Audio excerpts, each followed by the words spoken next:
through the fear and through the hardship, just keep going. Yeah, it's word of mouth, as I say, Instagram, me taking those chances and those opportunities that came up for me reading in the Sharp and Covent Garden. Yeah. That was me walking into that situation saying, have you got anything? So yeah, you've got to create your own chances as well. But it's about, it doesn't matter how you dress yourself and how you layer yourself. It's that inner self-awareness that matters more than anything. And I see a lot of people sell a dream. Don't get me wrong, there's days when everything's good for me, business-wise, I've got the clients coming through. And there's days where I'm crippled in bed. There's days when the clients don't come through. And those are real moments. Those are real moments of despair and distress because you're thinking, but hold on a minute, is this sustainable? Can I keep going?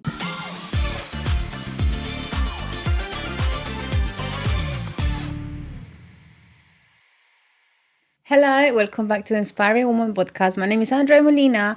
Thank you for tuning in and taking your time to listen to our lovely stories. Today we have with us a lovely Abby. Abby's here with us. Thank you so much, Abby, for accepting my invitation for this lovely podcast. Would you like to introduce yourself, what you do? Sure. Hi, I'm Abby. I'm a personal and spiritual development coach. It's something I got in about 5 years ago after COVID, the pandemic hit. I was in the corporate world, going through a divorce. So, yeah, I just really wanted to make some changes for myself and, my health declined a little bit. So I just thought I need something to help myself on my journey, build a career that can work around my schedule, myself, my way of being. So, yeah, I just discovered this new way of being and feeling, and I took my healing journey and I just thought, let me put it out there, and if it helps me, it can help others. So before this, what were you doing? So you said you worked in the corporate world. Well, I was working, I was a finance assistant, financial accountant in an NHS trust. Oh, so, God. yeah, so I've gone from kind of analysing spreadsheets and crunching numbers, and it was fine. It was in that cycle of getting up, going to work, getting some money. Had a great bunch of people I worked with. I think that was the main thing keeping me there. For how long did you work in the NHS? I was there for 12 years. 12 years? Yeah. Oh, God. It must have been hard to make the decision to just step away, or... It was. Yeah? It was hard because of the people I worked with, my line manager. They were really supportive with everything I was going through. And I think really it was the pandemic that made me realise, all of a sudden we were pulled out of the office at a drop of the hat. I was like, you've got to go home now. So all of a sudden being pulled away from, it was my support network really at the time. And then not having that, it laid everything bare for me. I was like, but what do I have? I'm going in for the people. I'm not really going in because it brings me joy. I'm working at home and I'm struggling to get myself up to want to log on to do this work. So I realised, I actually bounce off of people.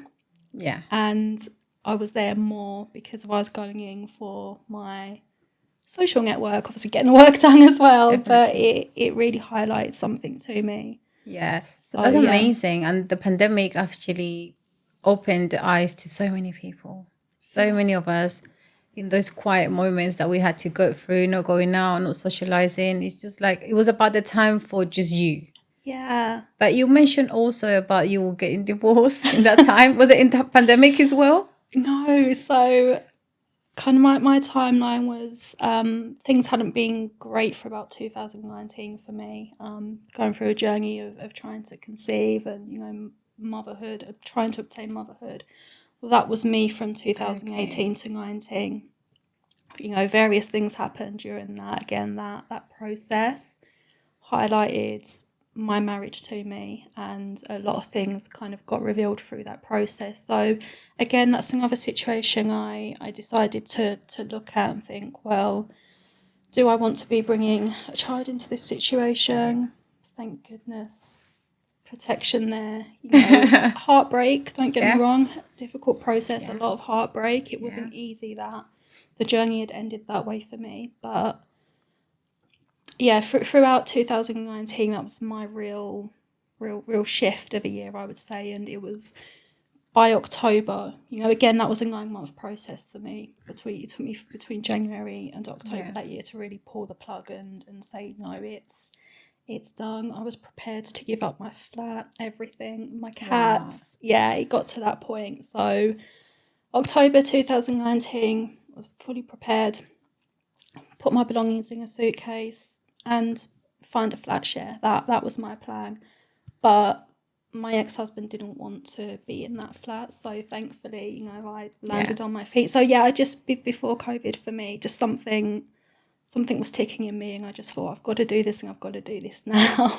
Yes. So I had a couple of months breathing space of kind of coming into myself and finding my feet. You made the right decision? Yeah. Definitely not turning back. No. Back. It is. I think there's a perception of, because, I was the one who made that decision to pull the plug and walk away. I kind of feel like when you're the one to make the decision, there's a perception that it is easy. You can just pick up your life and you can carry on. But honestly, for me, there's a long grieving period up to that I think nobody saw. And then, of course, even after that, there's a grieving period. So you've got a period to adjust. But for me, I had room to breathe. I was feeling very suffocated. So me making that decision, it gave birth to, my business. It gave birth to me coming into me. Who am I? What do I want from life? What do I want to give?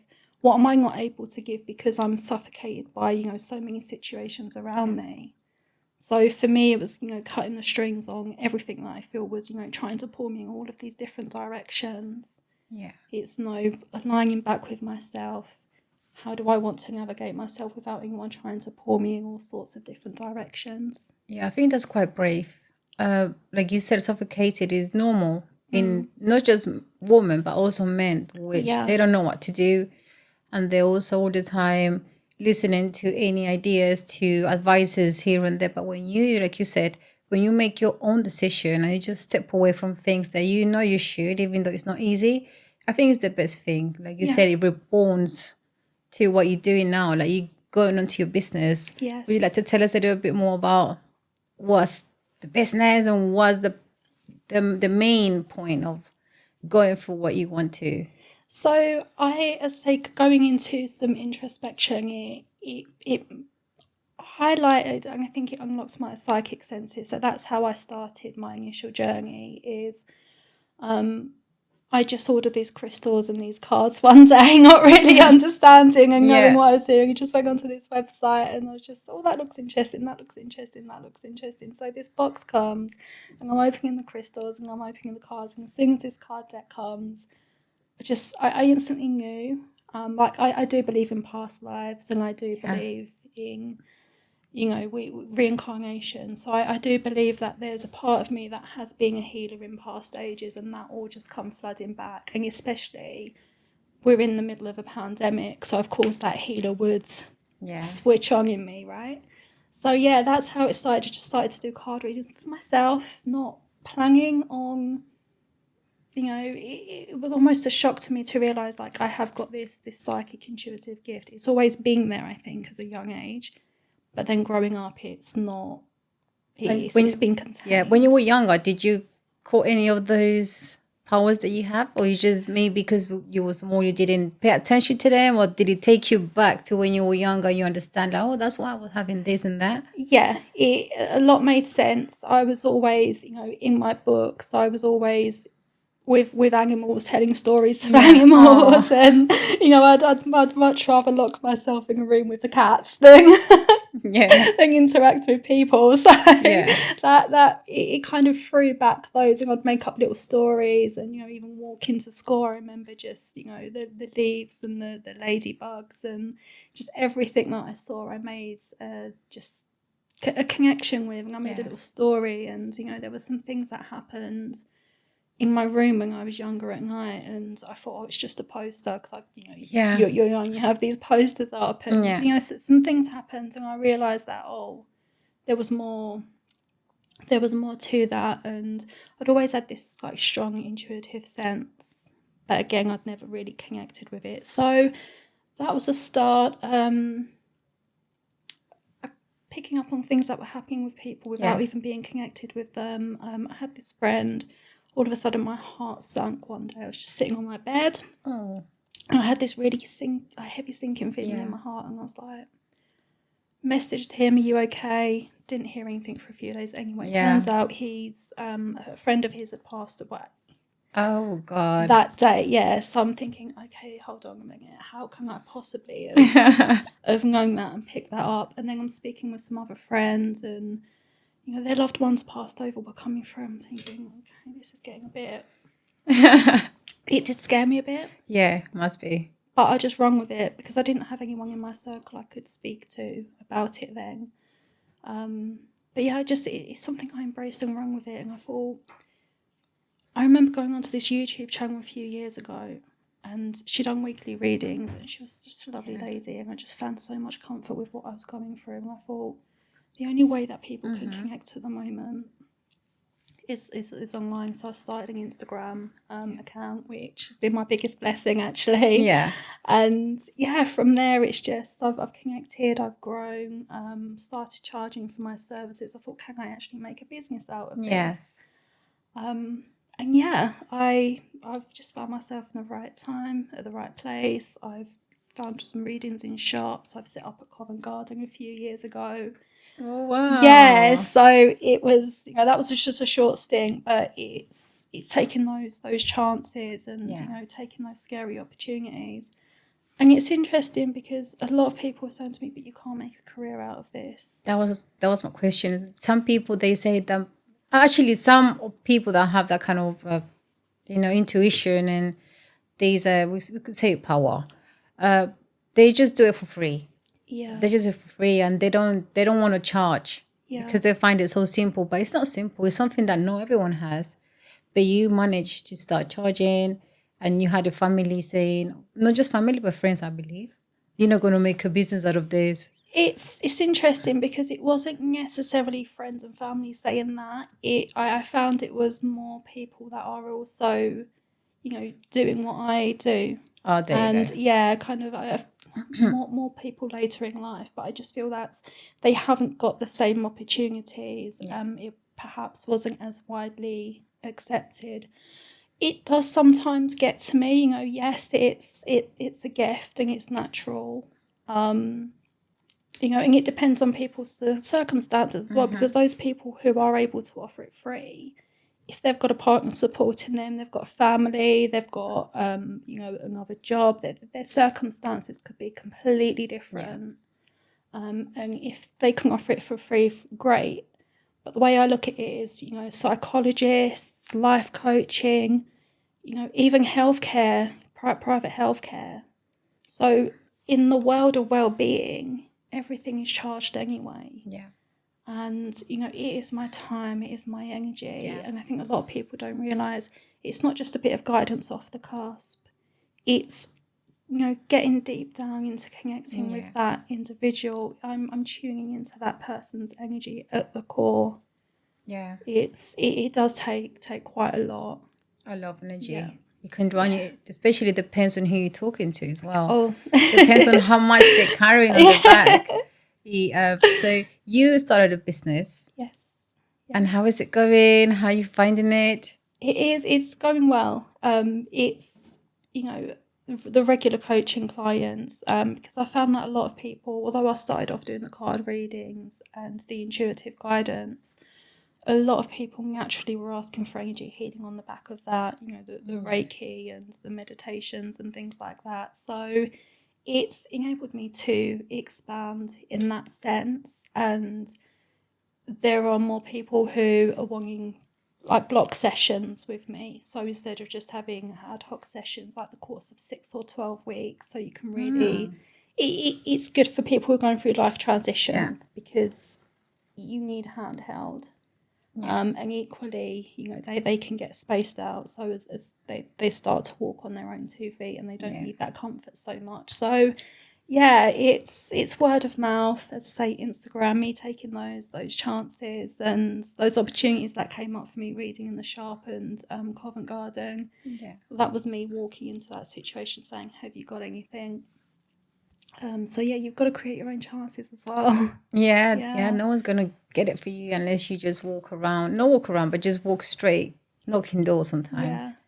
And Connections, like, yeah, don't get me wrong, like, connections are absolutely, crucial as well. It's having the right connection, taking the chances, making connections, and being true and being authentic as well. yeah. Which is something a bit scary as well sometimes It when it is. comes to this. Uh, Maybe we could call it industry, but it's not an industry. It's something that maybe, like you said, psychology, life coaching. They just do the outside, Yeah. but you go deeper Yeah. inside to the core because there's always a seed that Yes. where everything comes from childhood. Yeah. Even though we are still little children inside with wounds that they need to be healed, and if we don't confront them or Yeah. we don't accept them, it's gonna follow us all our life. It's true. It's true. So, actually, I'm gonna ask you the Go on. question. Talking about children, if you had the power to go back and speak to the little Abby, what would you tell her? I would tell her that through the fear and through the hardship, just keep going.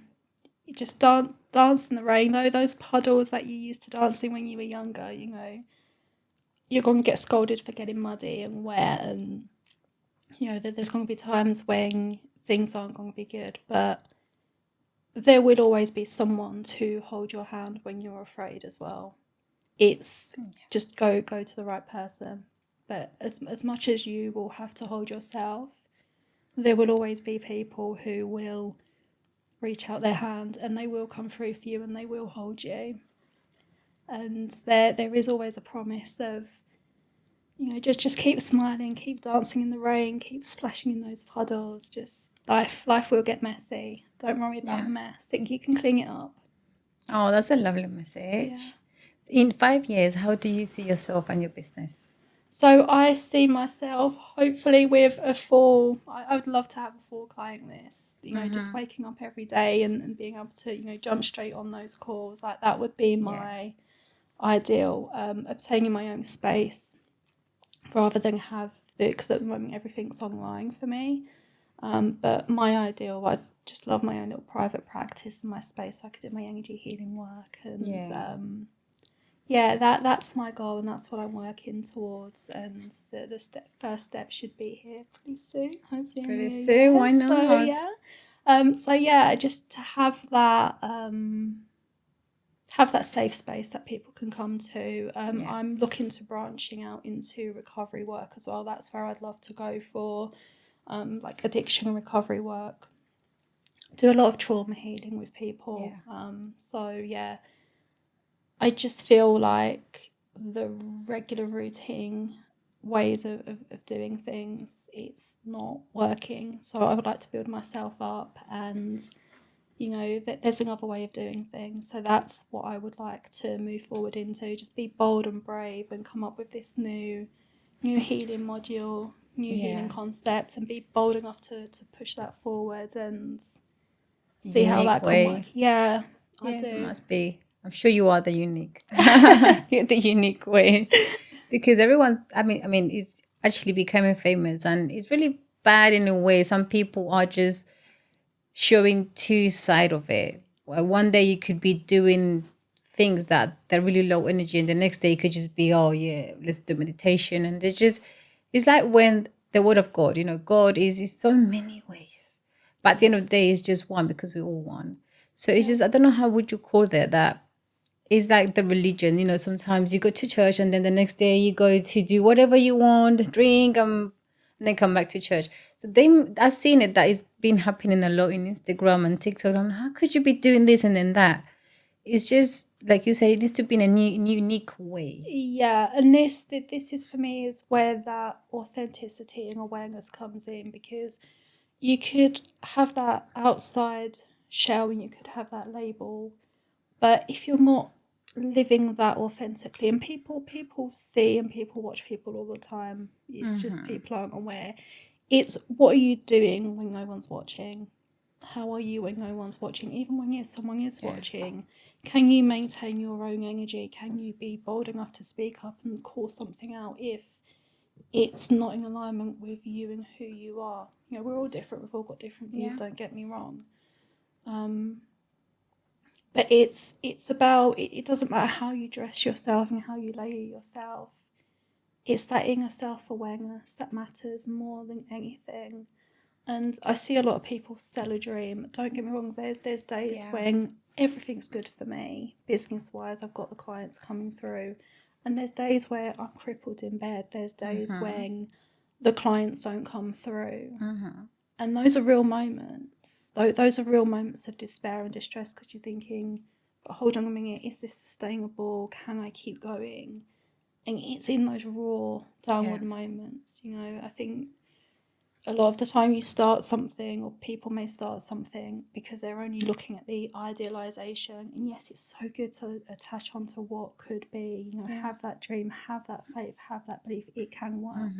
But expect these moments of constantly questioning, can I push through? Can I push through? And when you do stay with it and push through, you know, anything in life, not just running a business, but any decision you make, just make sure it's really in tune with your heart and in alignment with, you know, how you're feeling and what you're wanting. Yeah, it's also resilience. I mean, you can have the motivation, but motivation doesn't last forever. Yeah. It could last for 2 days, 1 month. But that's when you said it truly comes when the quiet moments, when things don't work out the way you expect them to work out, because we're always expecting this could be that. But when it doesn't work out, it's just, okay, is it worth it? Let's keep going. Resilience. Yeah. Building up resilience. Is that once I read, they said a child, we're still children, and we don't see the gifts of life because we're always making expectations. But when we go through life without expectations, just let it flow. That's when you get surprised by life. Yes. We get life, we take life so serious as adults when it shouldn't be like that. Yeah. And these days, everyone takes life so serious that they lose the opportunity to see the presence that life actually gives us. Anyway, the life that we all live in right now is just all about a balance and going with the flow. It's like a game. It is. I always say that life's a game, and I've written this piece. I've not put it out there yet, but it's along the lines of games. Life being like a game of snakes and ladders. Yeah. And you know, you can roll the dice, and sometimes you know you're going to go up the ladders, and sometimes you're going to have to go down, and it can take some time before you do get there. And as soon as you're close, you hit on that square with the snake just before you're about to end the game, right? And then you're coming back down. It's in those choices when you're down is, do I keep going? And when you think about video games as well, you know, just as you're approaching that hard level, you keep going. You just keep going. You continue to try and play video games, and you always end up having that breakthrough because it's experience, it's trialing, it's ever you learn what does work, what doesn't work. Yeah.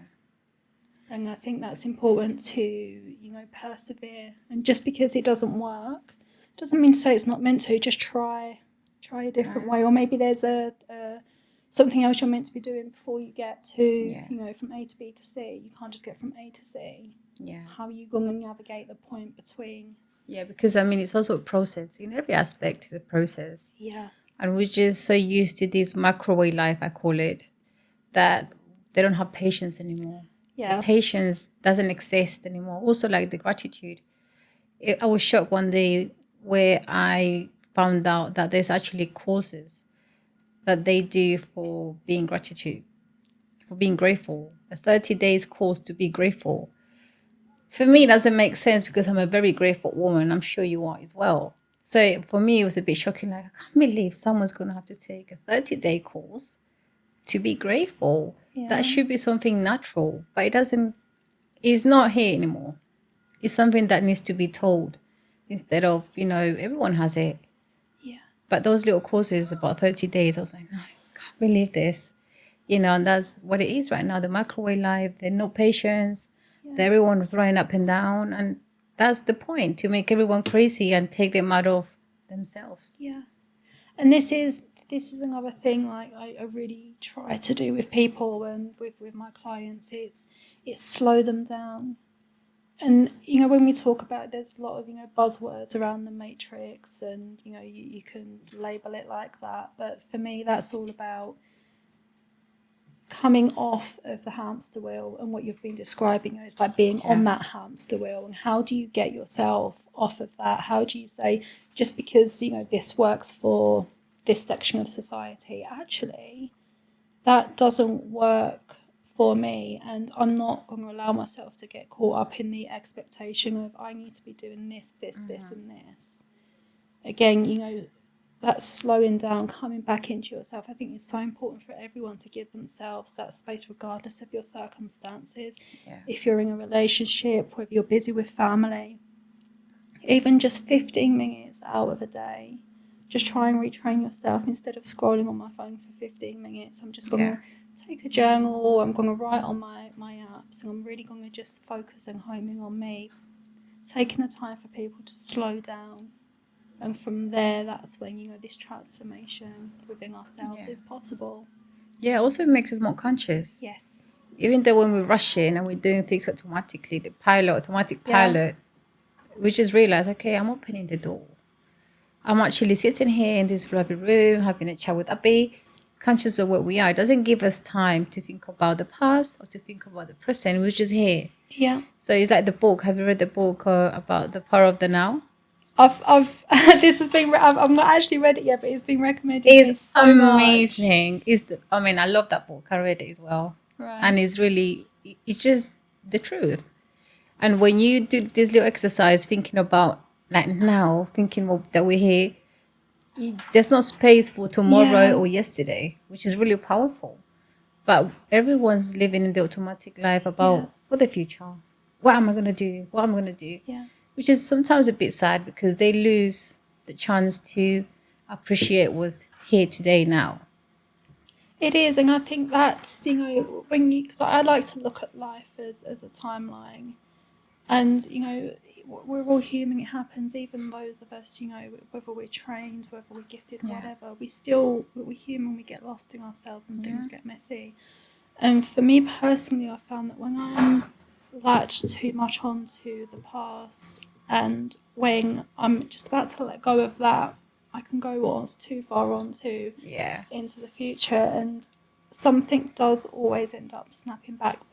And it's that gratitude that you've mentioned. It's the gratitude that brings me back. But what have I got in this moment? How have I got myself from here to here? If I've got myself from here to here, then anything could happen along the way. So just come back, focus on the present moment, focus on your experience, in the moment. I've learnt to put myself in a very present position with my friends, and this is what's difficult as well. I observe kind of what goes on around me, and not many people are able to make that pocket of space for me. I have managed to slow myself down. I am very present, but it's hard to get that from my circle because a lot of them are still very much in their chaotic cycles, so to speak. So again, it's about bringing yourself into the moment. But what do I need? And again, I've mentioned about that hand that reaches out. Navigate yourself into that new space. Don't be afraid to step out of the comfort zone. Exactly. And try, experiment, try something new, try being around new people, try new things. That's a thing that we're afraid of, coming out of the comfort zone. It's so comfy there that we just don't want to do. But when you realize that doing nothing for you, and you step out, it's a bit scary, but it's amazing. It's a great feeling ever, because you actually feel that you achieved something that you thought you'll never achieve. And also that the thing about looking back in your life, the way that I learn is to look back to understand the whole things that didn't happen and the things that happened. Yeah. Not to just go back and say, oh, I could have done this. What did this happen? No, just like, oh, I now understand why things happened, and it makes sense. And that's a really good exercise to do. I like to tell people, imagine you're writing a book about your life. Do a timeline, and just get a new notebook, sit with pieces of plain A4 paper, whatever you need to do. Imagine you are going to write a book on your life. What are the key moments? Go back as far as you can remember going back. What is that first memory and that first core moment? It doesn't matter whether it's happy or sad. And then work upwards from there. And what I find a lot of the time is when that exercise is carried out, often you realise a repeating cycle and pattern within yourself as well. And then you can realise, oh, well, this is what happened with this person. I allowed that to happen with this person because of this event. So if I can retrain myself from this event, and if I can heal the core root of that, I'm going to be making better choices for myself. Yeah. And then that's the step from B to C. Yeah, it is. And it's a process. It is. Again. Gentle. Yeah, and it's amazing. It's amazing. I was going to say something, but I forgot. Oh, my God. It'll come back. It'll come back. It will come back. So, yeah, to understand life in the spiritual, this journey, it takes courage as well. Because some people come from religion and beliefs. And that's what you said at the beginning. We have to reborn again. Yeah. Because you have to cut from the core. Yeah. So many beliefs, so many fears, so many doubts, so many things that doesn't actually are true. Yeah. They just taught us to believe, to manipulate, and to always depend on someone or something. Yeah.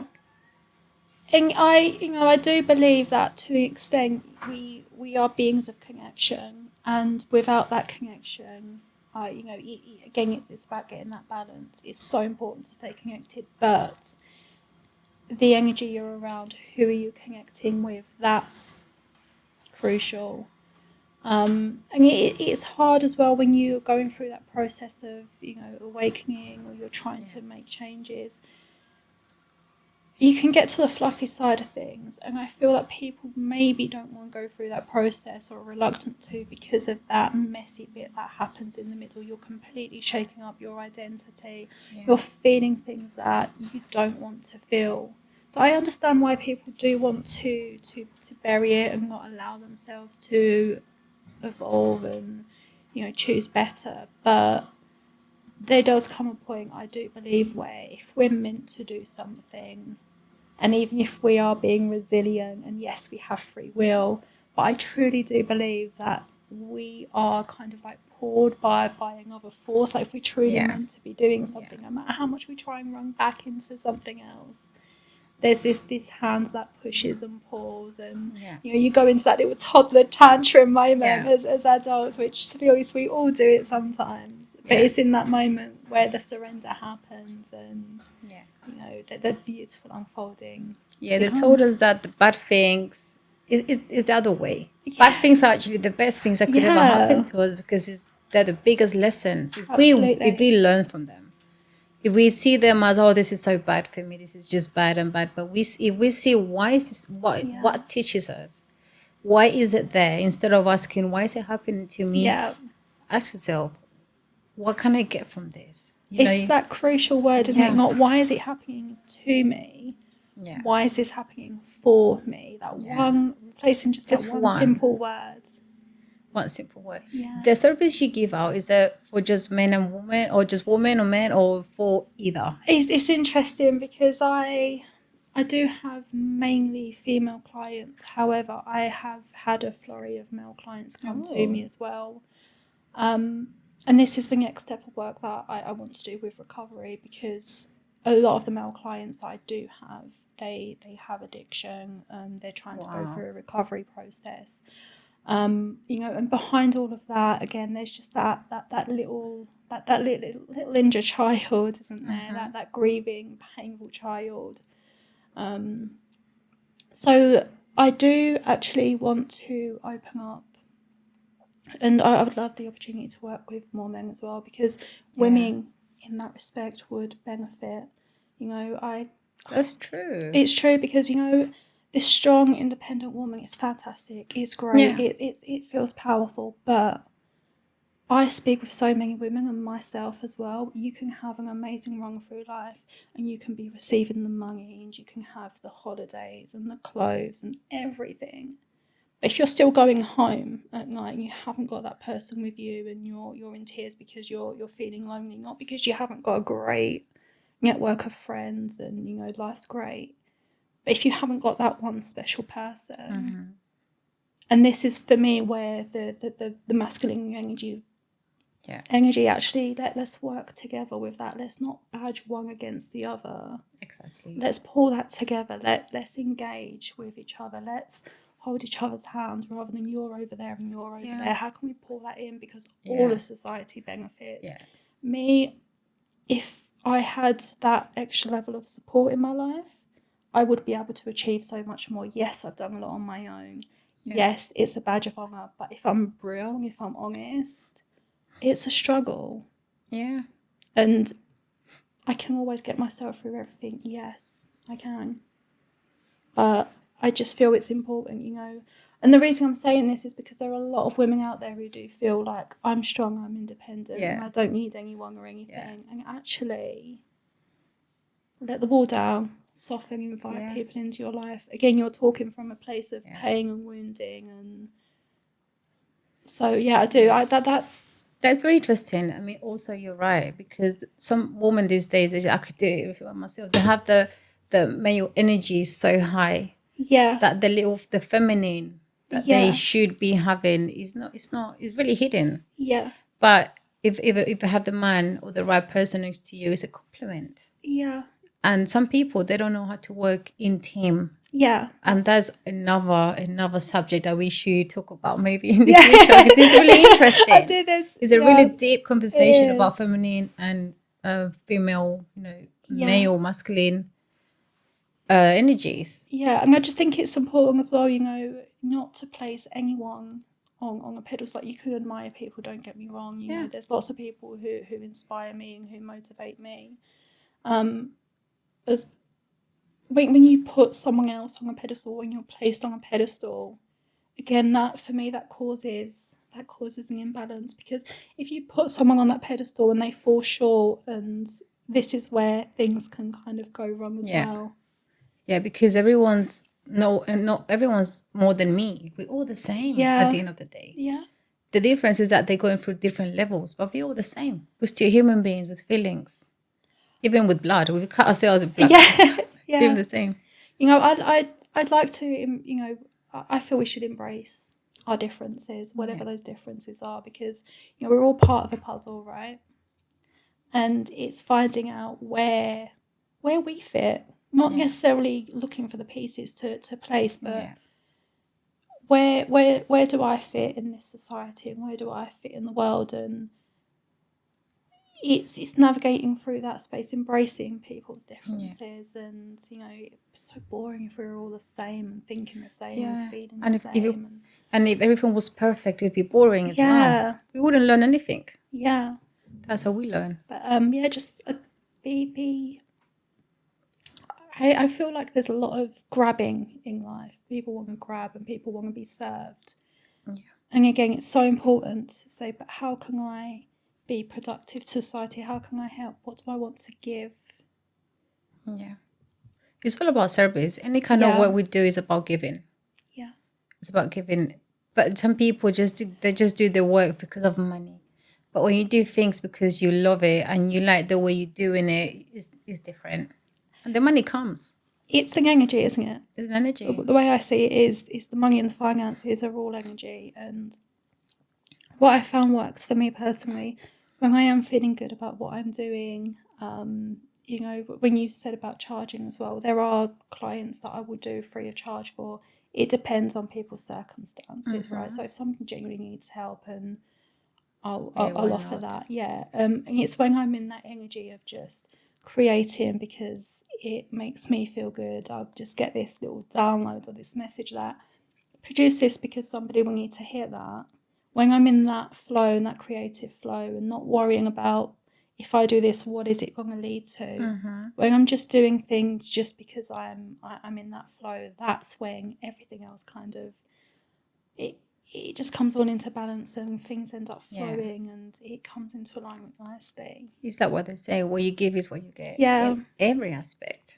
So when you give, and especially this kind of work on healing, you're giving out something precious. So of course you're gonna get it. You're gonna get it back somehow.